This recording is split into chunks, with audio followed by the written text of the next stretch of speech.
நம்ம இன்றைக்கி வந்து கேண்டி க்ரஷ் தான் பார்க்க போகிறோம்.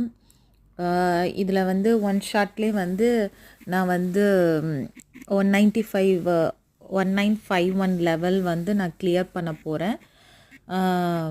அதை வந்து உங்களுக்கு நான் வந்து வீடியோ எடுத்து லைவ் வீடியோவாக உங்களுக்கு வந்து நான் காமிச்சிட்ருக்கேன். உங்களுக்கு சுகர் பால் வந்துருச்சு. இப்போ வந்து க்ரீன் கலரில் வந்து மேட்ச் பண்ணி அதை வந்து பால்ஸ் வந்து கிளியர் பண்ணிகிட்டே இருக்குது. இது வந்து ஈஸியாக வந்து நம்ம இந்த லெவல் 1951 லெவல் வந்து கிளியர் பண்ணிட்டோம் பாருங்கள். நெக்ஸ்ட்டு லெவல் வந்து கொஞ்சம் ஹார்டாக தான் இருக்கும். எல்லா லெவலும் வந்து ஈஸியாக இருக்குதுன்னு நம்ம வந்து சொல்ல முடியாது. இந்த மாதிரி ஜெல்லி கொண்டு வந்திருக்க இடத்துல ஸ்கொயராக இருக்கு இல்லையா, அதில் வந்து 4 வந்து பிரேக் ஆனால் தான் உங்களுக்கு வந்து பாப்பப் ஆகும், பிளாஸ்ட் ஆகும். இந்த மாதிரி பிளாஸ்ட் ஆகும்போது நிறையா பிளாக்டு ஷெல்ஸ் எல்லாம் வந்து ரிலீஸ் ஆகி